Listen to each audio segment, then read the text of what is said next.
आज की वीडियो में मैं आप सबके साथ शेयर करने वाली हूँ beautiful and trendy Alia cut short kurti for summer. अगर आप कॉलेज या फिर ऑफिस जाते हो तो आपके लिए ये कुर्ती परफेक्ट होने वाली है, क्योंकि ये कंफर्टेबल होने के साथ साथ स्टाइलिश लुक भी देती है। तो और क्या चाहिए गाइस, फिर भी आप लोग मेरी वीडियो को लाइक नहीं करते हो। चलो इसी बात पे ही वीडियो को लाइक कर दो। और हाँ, मैं यहाँ पर इतने में ही नहीं रुकने वाली, लास्ट में मैं आपको फैशन टिप्स भी बताने वाली हूँ, तो वीडियो को एंड तक जरूर देखना। सो देखो, कुर्ती बनाने के लिए मैंने यहाँ पर 2.5 metre pure printed cotton fabric का यूज किया है। मोस्टली हम समर में कॉटन का कपड़ा ही पहनना पसंद करते हैं और भी कुछ पहनने का दिल करता ही नहीं है। और हाँ, मेजरमेंट स्क्रीन पर मेंशन है, तो चलो वीडियो को शुरू करते हैं। तो देखो, सबसे पहले मैंने फैब्रिक को यहाँ पर 2 फोल्ड करके रख लिया है। अब इसकी जो फोल्डेड वाली साइड है उसको पकड़ते हुए फैब्रिक को 4 फोल्ड कर लेंगे।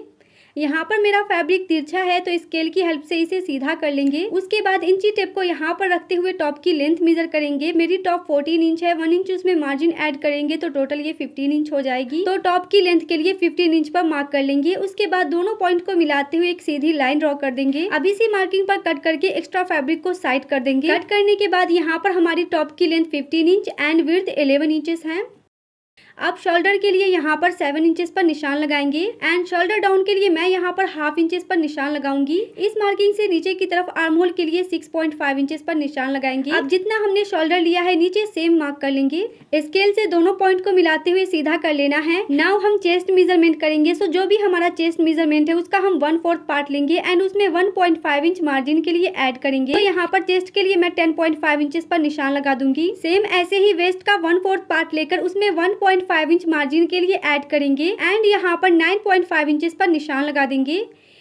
अब दोनों निशानों को मिलाते हुए इस तरीके से तिरछी मार्किंग कर देंगे। आर्म होल की शेप देने के लिए इसका सेंटर पॉइंट मार्क करेंगे। उसके बाद बैक आर्म होल के लिए इस तरीके से राउंड शेप ड्रॉ कर देंगे। फ्रंट आर्म होल की शेप देने के लिए हाफ इंच अंदर की तरफ मार्क करेंगे। उसके बाद इस तरह से फ्रंट आर्म होल की शेप दे देंगे। वेस्ट लाइन पर इंची टेप को रखकर 1 इंचेस पर निशान लगाएंगे। उसके बाद सेंटर से इस पॉइंट को मिलाते हुए कर्व शेप ड्रॉ कर देंगे। नेक विड्थ के लिए मैं यहाँ पर 3 इंचेस पर निशान लगा रही हूँ। अब इस पॉइंट को यहाँ से मिलाते हुए तिरछी मार्किंग कर देंगे। सो देखो, टॉप की मार्किंग कंप्लीट हो चुकी है। अब हम इसको कट कर देंगे एंड एक्स्ट्रा फैब्रिक को साइड कर देंगे। फिटिंग की मार्किंग जो हमने की है उस पर एक स्मॉल कट लगा देंगे। मैंने लास्ट वीडियो में ही आप सबसे इसका नाम पूछा था, तो बहुत सारे लोगों ने मुझे रिप्लाई भी किया, तो थैंक यू सो मच मेरे क्वेश्चन का रिप्लाई करने के लिए। सो इस ट्रेसिंग व्हील की हेल्प से मार्किंग काफी आसान तरीके से बैक साइड पर ट्रेस हो जाती है। अगर आपको भी ये टूल चाहिए तो लिंक डिस्क्रिप्शन बॉक्स में है। पता नहीं ये कैमरे पर विजिबल हो रही है या नहीं, बट मार्किंग बैक साइड पर आ चुकी है, तो मैं इसे थोड़ा सा डार्क कर दूंगी। अब इसमें से बैक वाले पार्ट को साइड कर देंगे एंड फ्रंट पार्ट को फिर से फोल्ड करके फ्रंट आर्म होल की कटिंग कर देंगे। आलिया कट की शेप देने के लिए यहाँ पर 4 इंचेस पर निशान लगाएंगे। अब इस पॉइंट को यहाँ से मिलाते हुए तिरछी मार्किंग कर लेंगे। अब इसी मार्किंग पर कट करके आलिया कट की शेप दे देंगे एंड एक्स्ट्रा फैब्रिक को अलग कर देंगे। नेक की फिनिशिंग करने के लिए मैंने अलग से पट्टी ली है। इसको डबल फोल्ड करके नेक पर रख लेंगे एंड बॉल पिन से सिक्योर कर देंगे। नेक विड्थ के लिए मैं 2.75 इंचेस पर निशान लगाऊंगी, क्योंकि हाफ इंच फिर सिलाई में जाएगी, तो रेडी होने के बाद ये 3 इंच पर हो जाएगी। फ्रंट नेक डीप के लिए 6 इंचेस पर निशान लगाएंगे। जितना हमने नेक विड्थ लिया है नीचे की तरफ भी सेम मार्क कर लेंगे। अब स्केल की हेल्प से दोनों पॉइंट को मिलाते हुए एक बॉक्स बना लेंगे। अब बॉक्स के अंदर ही वी शेप ड्रॉ करते हुए फ्रंट नेक की मार्किंग कर देंगे। एक्स्ट्रा मार्जिन के लिए मैं यहाँ पर 1.25 इंचेस पर निशान लगा रही हूँ। अब सभी पॉइंट को इस तरह से मिला लेना है। उसके बाद सिर्फ ऊपर का ही हम फैब्रिक कट करेंगे। साइड से कट कर लेने के बाद अब यहाँ से हम फ्रंट नेक की कटिंग कर देंगे। नेक की कटिंग हो जाने के बाद टॉप को अब हम राइट साइड पर रखेंगे। उसके बाद जो पट्टी हमने कट की है उसे इस तरह से सेट करते हुए रख लेंगे एंड यहाँ से हाफ इंच का मार्जिन छोड़ते हुए नेक को स्टिच कर लेंगे। जब तक मैं इसका नेक स्टिच कर रही हूँ तब तक आप मुझे बताओ, क्या आप ऐसे ही और शॉर्ट कुर्ती डिजाइनिंग वीडियो देखना चाहोगे? अगर हाँ तो कॉमेंट में पार्ट 2 लिख दो, इंशाल्लाह मैं ज़रूर पोस्ट करूँगी। स्टिचिंग करने के बाद एक्स्ट्रा धागा को कट कर लेना है। अब फटाफट से नेक से बॉल पिन को निकाल लेंगे।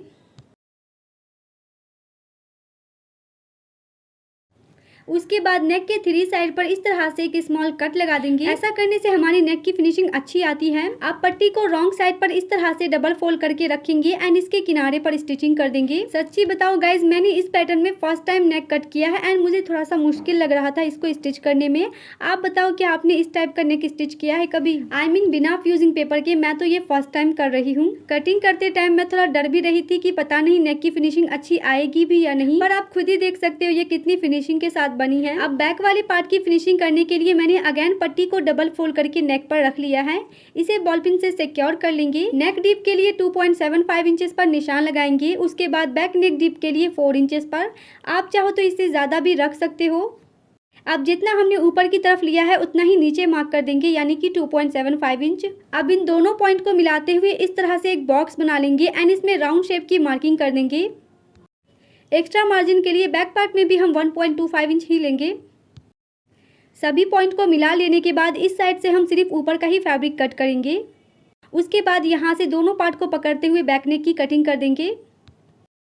अब बैक पार्ट की राइट साइड पर तिरछी पट्टी को सेट करके रखेंगे एंड यहाँ से हाफ इंच का मार्जिन छोड़ते हुए स्टिचिंग कर देंगे।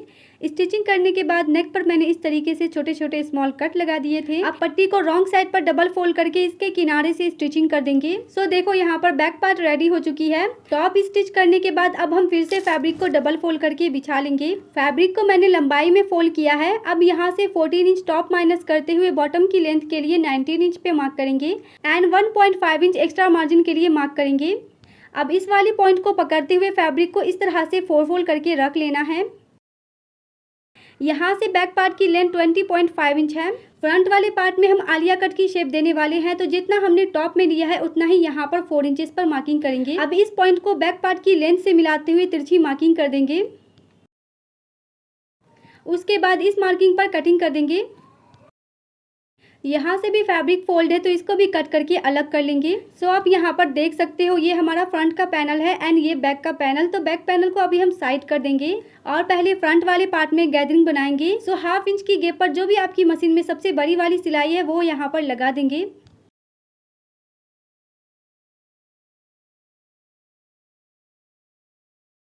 फर्स्ट लाइन की स्टिचिंग करने के बाद ठीक इसके साइड में दूसरी लाइन की स्टिचिंग करेंगे। आप चाहो तो यहाँ पर एक ही लाइन स्टिच कर सकते हो, बट उससे फिनिशिंग उतनी अच्छी नहीं आती है, इसलिए मैंने यहाँ पर डबल स्टिचिंग की है। अब ऊपर का 2 धागा पकड़ते हुए इस तरह से गैदरिंग बनाएंगे। धागा को हमें बिल्कुल हल्के हाथों से खींचना है, अदरवाइज हमारा धागा बीच में ही टूट सकता है। और हमें यहाँ पर इस बात का भी ध्यान रखना है कि धागे को बिल्कुल एक बार में नहीं खींचना है, बिल्कुल हल्के हाथों से धीरे धीरे गैदरिंग बनाएंगे। गैदरिंग बनाने के बाद एक बार हम इंची टेप से देखेंगे कि ये हमारे वेस्ट के अकॉर्डिंग आया है या नहीं। आप देख सकते हो ये 19 इंच है। दोनों साइड मैंने 1.5 इंच मार्जिन के लिए ऐड की है। अब हम इसका फ्रंट वाला पार्ट लेंगे एंड दोनों की राइट वाली साइड अंदर की तरफ रखेंगे। सेंटर पार्ट को सेंटर से मैच करते हुए इस तरह से सेट कर लेंगे। उसके बाद हाफ इंच का मार्जिन छोड़ते हुए इसको स्टिच कर देंगे। स्टिचिंग कर लेने के बाद इसकी राइट वाली साइड को ऊपर की तरफ रखेंगे। ऐसे ही हमें बैक का पार्ट रेडी कर लेना है। अब दोनों पार्ट की राइट वाली साइड अंदर की तरफ रखेंगे। दोनों पार्ट को बराबर में सेट करने के बाद हाफ इंच का मार्जिन छोड़ते हुए शोल्डर को स्टिच कर लेंगे। उसके बाद दोनों साइड पर फिटिंग के लिए मार्किंग कर देंगे इस तरह से एंड इसी मार्किंग पर स्टिचिंग कर देंगे। सेम इसी तरह से दूसरी साइड भी फिटिंग के लिए स्टिचिंग कर देंगे। अब नीचे की तरफ सिंपली बॉटम को डबल फोल्ड करेंगे एंड पूरे गोलाई में स्टिच कर देंगे। अब हम इसका स्लीव रेडी करेंगे, जिसके लिए मैंने फैब्रिक को सिंपली 4 फोल्ड करके रख लिया है। स्लीव की टोटल लेंथ 27.5 इंच है। 1.5 इंच इसमें मैंने मार्जिन के लिए ऐड की है। वैसे मेरी स्लीव की रेडी लेंथ 20 इंचेस है। 6 इंच की मैं यहाँ पर गैदरिंग बनाऊंगी। फैब्रिक की विड्थ 9 इंच। अब इसकी ओपन वाली साइड से 3 इंचेस पे मार्किंग करेंगे। बाजू की फिटिंग लेने के बाद 1.5 इंच इसमें मार्जिन का ऐड करेंगे। उसके बाद यहाँ पर 8.5 इंचेस पे मार्किंग कर देंगे।